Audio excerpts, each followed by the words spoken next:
स्वामी जी एक चीज और बड़ी गंभीर है, और गर्मी भी नहीं लगेगी। सास ससुर सो रहे हैं तो बच्चे शोर ना करें, ये ख्याल रख रही घर की महिला। पतिदेव आ गए, उनको पावर नैप चाहिए तो भी उनका पावर नैप उनको लेने में मदद की जा रही, शोर नहीं हो भाई ज़्यादा। लेकिन जब घर की महिला कभी पावर नैप लेना चाहे या सोना चाहे सुकून से, तो हंगामा होता रहेगा। तो घर के लोगों को इस बात का ख्याल रखना चाहिए। ज्योत्सना, आप ठीक से नींद ले पा रही है ना? बिल्कुल बिल्कुल स्वामी जी, मेरा भी इसी से जुड़ा हुआ सवाल था। जैसा कि हुसैन ने कहा, महिलाओं के कंधों पर इतनी जिम्मेदारी है, रिश्तों को संभालना, घर को संभालना, ऑफिस संभालना, बच्चों को संभालना, पति को संभालना, और ऐसे में क्या होता है, नींद कभी पूरी हो नहीं पाती है। और आजकल महिलाओं में तो वैसे भी एक और परेशानी देखी गई है, कम नींद आने की, और ये बहुत तेजी से बढ़ भी रही है। इसका सीधा सीधा असर दिमाग, हार्मोन और दिल तीनों पर पड़ता है।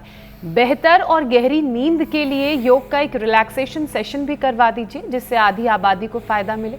महर्षि चरकशुश्रुत धन्वंतरी ने कहा, त्रयोपष्टम्भा, आहार, निद्रा और ब्रह्मचर्य संयम, अर्थात देव द्विज गुरु प्राज्य पूजनम शौच मार्जवम ब्रह्मचर्यम अहिंसा च शारीरम तप उच्यते अनुद्वेगकरम वाक्यम सत्य प्रिय हितम च यत् स्वाध्याय व्यसनम चैव वाङ्मयम तप उच्यते मन प्रसाद सौम्यत्वम मौनमात्म विनिग्रह भाव संसिद्धिरित्ते तपो मानसम उच्यते। वैसे तो माताएं बहुत तपस्या करती हैं, पूरी तपस्या करें। और फिर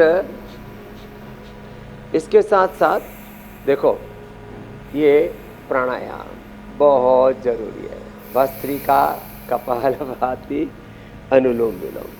और निद्रा के लिए एक तो 100 बार तो भुजंग आसन करें, नींद अच्छी आएगी। भ्रामरी उद्गीत, चलो नीचे वाली बेटियां भ्रामरी उद्गीत करो, और ऊपर वाली अनुलोम विलोम करो। अनुलोम विलोम ये बहुत जरूरी है। भ्रामरी उद्गीत, ओम। और जिनका मन बहुत बेचैन रहता है, अशांति रहती है, कुछ कर देते हैं घरों में, परिवारों में छेड़ करने वाले भी तो, बुलाने देने वाले, ताना देने वाले, सताने वाले भी तो बहुत हैं। तो अपने मन को शांत रखने के लिए शीतकारी करें। ये बादाम रोगन नाक में डालना, मेधावटी लेना दो।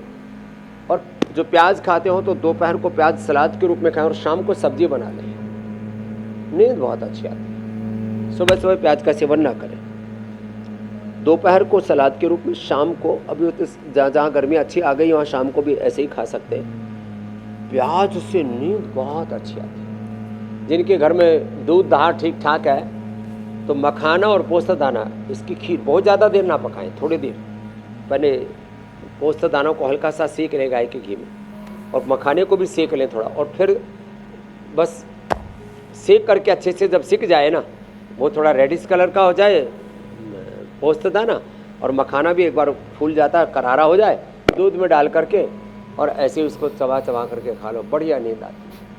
फिर ये अनुलोम विलोम, भ्रामरी उद्गीत, और सांसों के साथ ध्यान, शुद्धो हम बुद्धो हम मुक्तो हम आत्मा हम शिवो हम शिवो हम। हर एक व्यक्ति के पिंड में ब्रह्मांड है, स्वयं ब्रह्म विराजमान है। हमारी जो आत्मा है ये शिव रूप है, और ये जो शक्ति है ये शक्ति स्वरूप है, शिव शक्ति का। बिल्कुल बिल्कुल स्वामी जी। सीताराम का स्वरूप, कृष्ण रुक्मिणी को और राधा कृष्ण को, उसका स्वरूप अपने भीतर। आत्मा शिव रूप है और ये जो शरीर है ये शक्ति स्वरूप है। तो हम शिव शक्ति के ही अर्धनारीश्वर के स्वरूप हैं हम सब। इस भाव चेतना में सदा जो स्वयं अपने भीतर भगवान और भगवती का, और पूरे व्यष्टि समष्टि में सर्वत्र एक ही भगवान का स्वरूप जो सर्वत्र देखते हैं। वासुदेव सर्वम ओम सर्वम खलो इदम ब्रह्म, सिया राममय सब जग जाने करो प्रणाम, जोड़ी जुग पानी सातम सम मोहिमय जग देखा, मोहित संत अधिक करी लेखा। जिस भाव चेतना में रहते उनको नींद पूरी आती है। बाकी अनिद्रा, चलिए नींद का उपाय स्वामी जी बता दिया, लेकिन एक चीज और बड़ी जरूरी है। लोगों को लगता है कि जो वर्किंग वुमेन है वही बहुत ज्यादा काम करती हैं, वो वाकई बहुत काम करती हैं, लेकिन जो हाउस वाइफ्स हैं वो भी बहुत काम करती हैं। और उन्हें ये कहना बंद कीजिए कि तुम करती ही क्या हो, बाद में सो लेना, बाद में खा लेना, बाद में आराम कर लेना। वो आपके मकान को घर बनाती हैं, इसलिए उनको भी उतनी इज्जत देने की जरूरत है।